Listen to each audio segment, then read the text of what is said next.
Zheng fleet would have dwarfed the combined fleets of Europe at the time.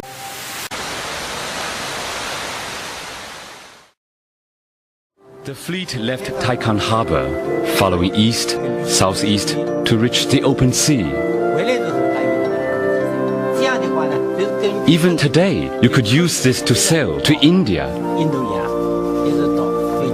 and Africa.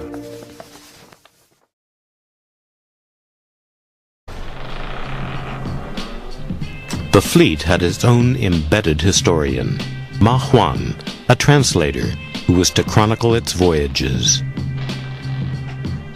I followed the mission wherever it went, for I do not know how many thousands of miles.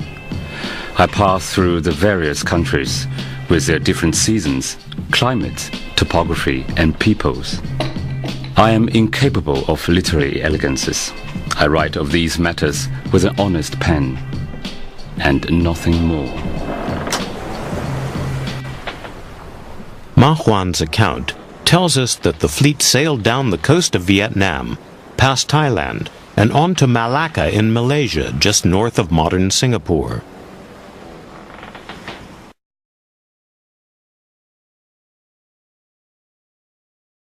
Malacca is the gateway to the Indian Ocean, and a perfect place to build a supply base for the fleet. When the treasure ships arrived here, they at once erected a stockade. Inside again, they erected a second stockade, like a small city wall within which they constructed warehouses and granaries. The Chinese needed a depot. They're a long way from home. They also wanted to control the Straits of Malacca. When you control the Straits, you control trade. Not only the economic domination, he had to politically dominate. The emperor's official seal confirmed this pact. The king of Malacca also have this type of seal given by the emperor of China. They marshaled the goods, then they waited till the wind was favorable.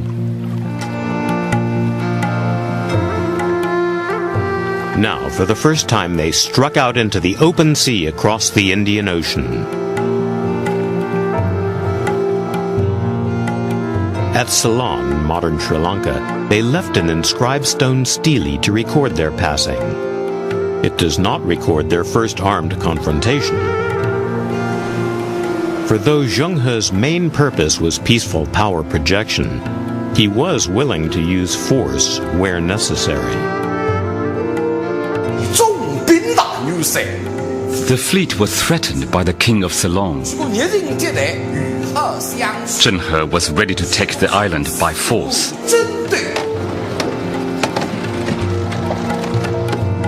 When you look at the violence which occurred during these voyages, one has to look a bit beyond the rhetoric. That these were less than friendly missions, that there was a huge amount of intimidation involved. When you take 30,000 troops, it's not intended to be a mission of peace and friendship. The king was taken like an animal in a cage, shivering, begging for his life. We have a preeminent global power. The Ming in the 15th century, their missions were both a political and an economic attempt to dominate the known world.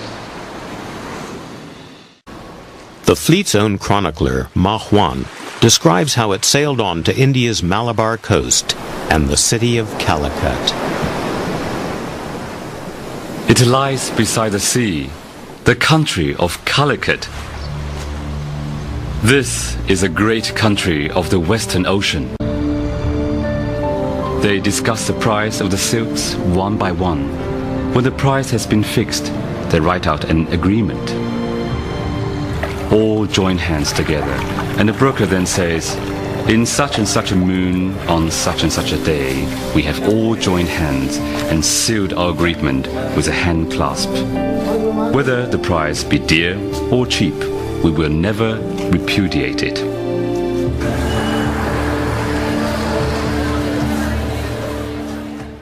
Today, little has changed. The Chinese traded their silks and porcelain for spices, which were brought to Cochin and stocked in warehouses. Over the centuries, the spice trade has brought great wealth to Calicut. There was an old saying, if the China is the place where you make money, Cochin is the place where you spend it. There was an old saying like that. So most of the spices was taken from Cochin and they were in return given gold.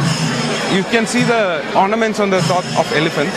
The way of income for the Cochin kingdom was through spice trade because there was no gold in India.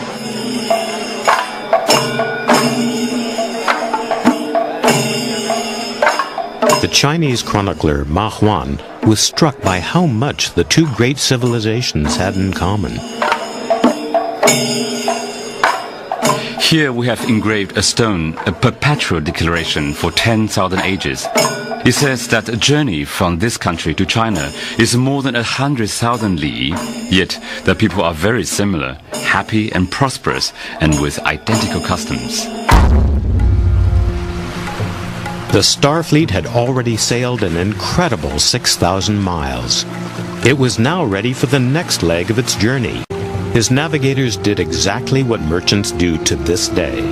They hired local pilots to set the course from India's Malabar coast to the fabled lands of Arabia.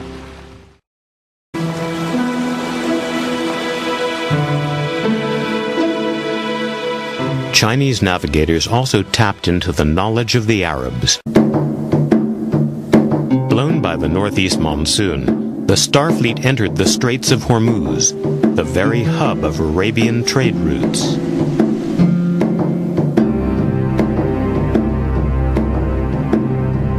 A 100 years earlier, the ancient Silk Road across the landmass of Asia had been cut by Mongol conquests. The Chinese were keen to re-engage with the Arab world and reconnect with a network of caravan routes that crisscrossed the Middle East and terminated at the trading towns that lined the Persian Gulf. The fleet at anchor became a vast emporium, exchanging silk and porcelain for the luxuries carried here to the marketplaces of Hormuz, Kalhat, and Sohar. Sohar, for instance, was described in the 15th century to be the most active trading port city in the whole of the East. And that made it easier for China to bring their goods into Sohar and take others from all over. Items that were traded in Sohar came all the way from Europe and also all the way from the various parts of Africa.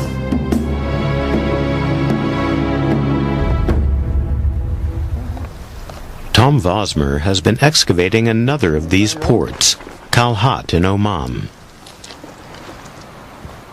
It's been Chinese, probably 15th century. The foreshore is littered with evidence of Chinese visits to the Persian Gulf. 600 years ago, this port would have been swarming with camel caravans and foreign merchants. More Chinese Celadon? We'd probably have these coming across from Hormuz because the Chinese were landing a lot of their goods at Hormuz, and we have a real good connection with Hormuz here. They would have anchored down in here. There's a bay there. We found a lot of stone anchors there that date to this same period. So that sort of confirms in our minds that this was the port area. The Chinese were open to the learning of Arab scientists. Frankincense, myrrh, cinnabar, and storax were processed, dried, and packed away in jars for their eventual return journey.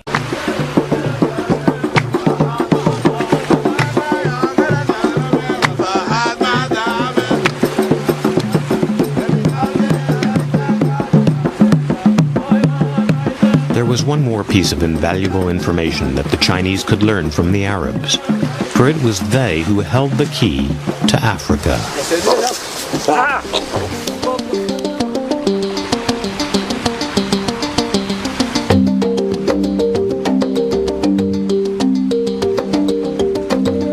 The Chinese had long known of the Dark Continent.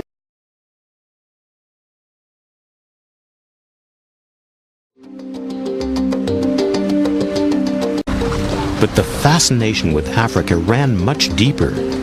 Arab vessels had traded slaves and gold for centuries. the treacherous shoals on the African coastline took their toll on Chinese trading vessels.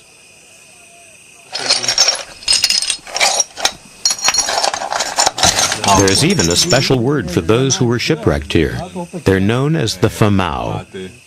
Off the coast of Kenya, there's an island where it is said that descendants of some of these Chinese castaways can still be found. The achievements of Zheng He and the Star Fleet rank as some of the greatest in naval history. But for centuries, this story has been largely confined to China, unknown to and unrecognized by the rest of the world.